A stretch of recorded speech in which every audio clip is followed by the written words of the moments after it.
Hello and welcome to the Idaho Reports podcast for November 1st, 2023. The proposed Lava Ridge wind project in remote Jerome County would add hundreds of wind turbines to public land as part of President Biden's clean energy initiative. If it goes forward, the site would generate power from wind turbines hundreds of feet tall, with that power going to California and Nevada. But the proposal faces fierce opposition from Magic Valley residents, county commissioners, and the Idaho Legislature, with concerns ranging from land conservation to preserving the integrity and solemnity of the Minnetonka Internment Camp National Historical Site. Senator Jim Risch joined me this week to discuss those concerns and his efforts to stop the project. Senator, thank you so much for joining us today. I think for people who aren't familiar with Magic Valley, it's easy to dismiss this area as isolated desert or these concerns as NIMBYism, right? Not in my backyard. It's a little bit more complex than that. What are you hearing from your constituents? Well, they are unanimously opposed to it. Only the handful that we've been able to identify that are in favor of people that have a financial interest in this bill. But Magic Valley is a vibrant community, and it's you see isolated. I mean, it's a ways away from the Treasure Valley, certainly, but it is much like the Treasure Valley, only smaller. It's a large agricultural presence there. Good people that like outdoors kind of things, and look, they're Idahoans, and I really don't think of them as any different than the Treasure Valley people. I can tell you, they are unanimously opposed to this.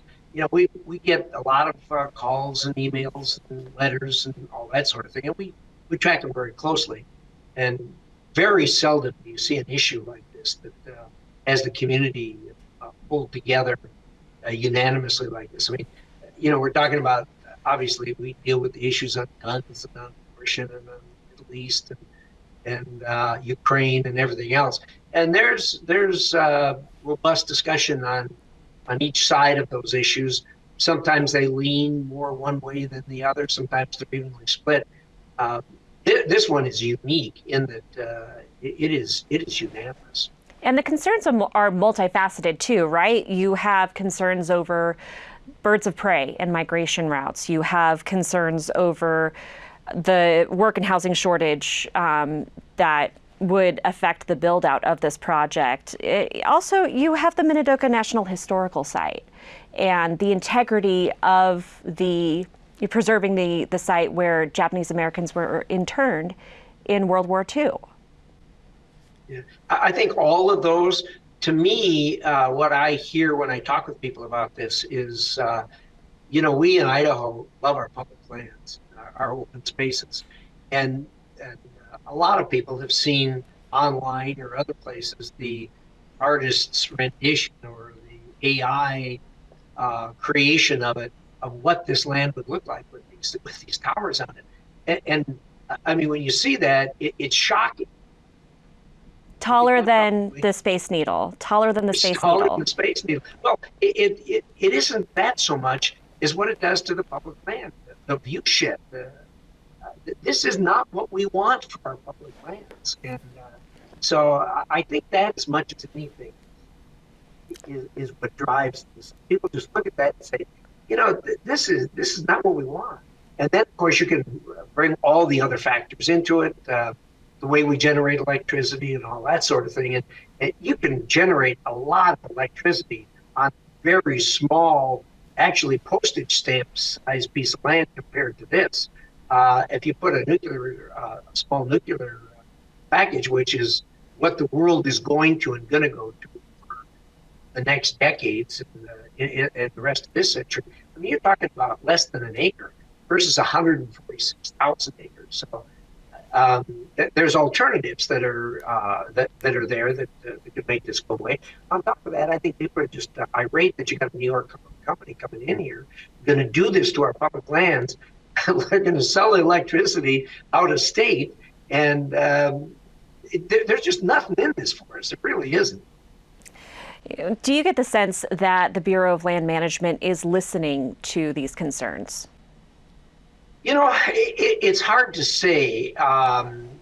The BLM is made up of a lot of different people, And when it comes to the people, you can have a legitimate conversation. When it comes to the institution, I don't get a good feeling on this. That doesn't mean I think we're going to lose necessarily. I think at the end of the day, we're going to win one way, whether it's in court or some way, we're going to win this. It's just, the thing just doesn't make sense. But I think primarily this push is coming out of it's coming from the top down. I'm not getting the sense it's coming from the bottom up, from the local people at the BLM district in the area. I really don't get the feeling. In fact, if you want a feeling I get, it's that they're a little afraid to talk about it, which means clearly that the push is coming. I think that's probably. And that was my next. There's a lot of ways to skin this cat, and as you know, I've introduced a bill to take a direct run at it. We'll see whether that works or not. But there's a lot of ways to go about this. This has a lot of Achilles heels attached to it, and I think sooner or later it's going to go away. You touched on this a little bit, but you've said in hearings before that you're not opposed to clean energy. That's not the issue. What are your proposals for clean energy alternatives then? Well, I sit on the Energy Committee here, and obviously Idaho being the home of the INL, the birthplace of nuclear energy in the country, in the world, in the universe. Obviously, nuclear energy is important. I really think that over the next decades, over the next centuries, the world is going to turn more and more to nuclear energy. Most countries are, even though Idaho, the United States, was the birthplace and inventor of civilian nuclear energy.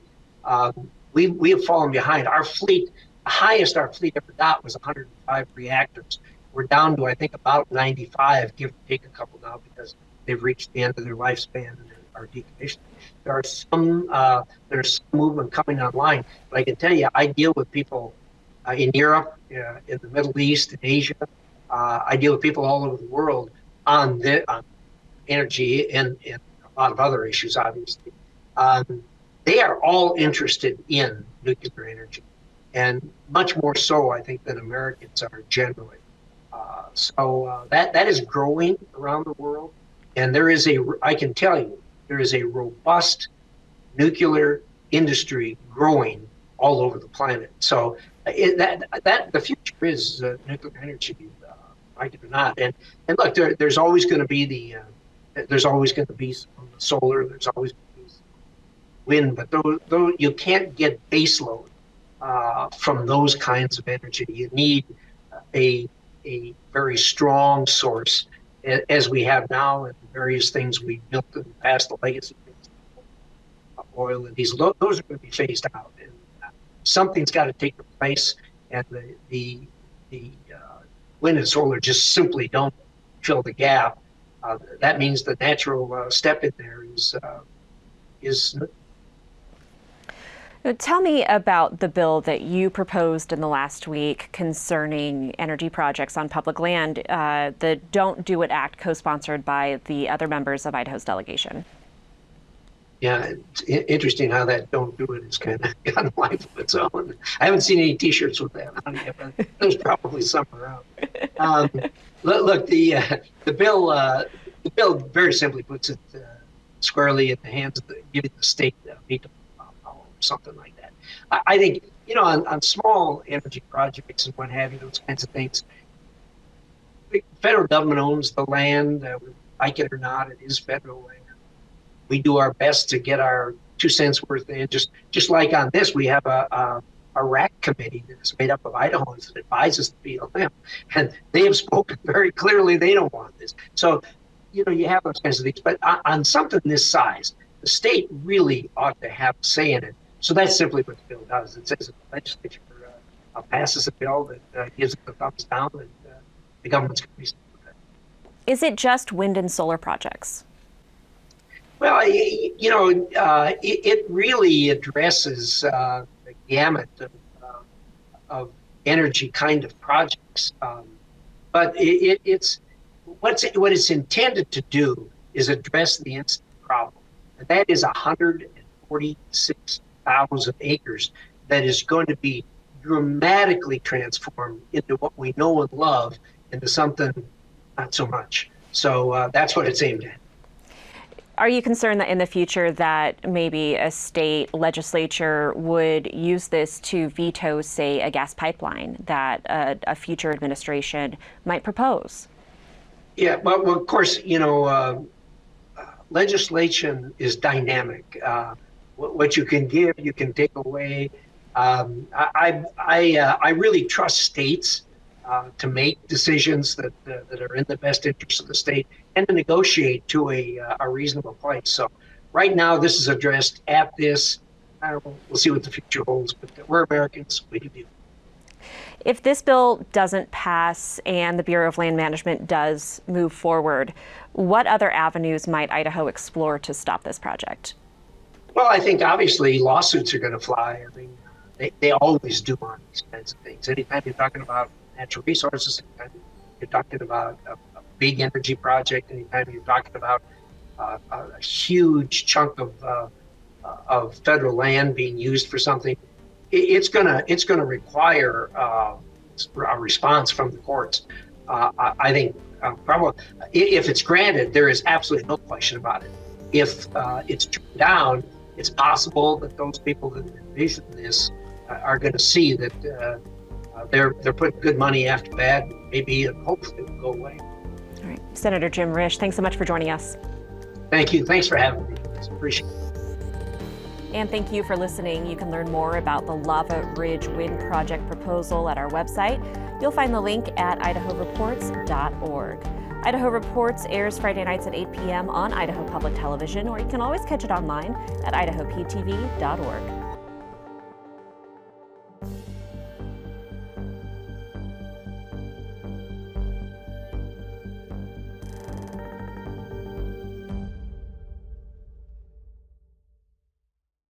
Presentation of Idaho Reports on Idaho Public Television is made possible through the generous support of the Laura Moore Cunningham Foundation, committed to fulfilling the Moore and Bettis family legacy of building the great state of Idaho, by the Friends of Idaho Public Television, and by the Corporation for Public Broadcasting. Hi, I'm Marcia Franklin, the producer and host of Dialogue. For more than 25 years, we've been bringing you conversations that matter. More than 150 of those conversations are with writers, and now you can take them with you wherever you go, while you're walking, around the house, or in the car.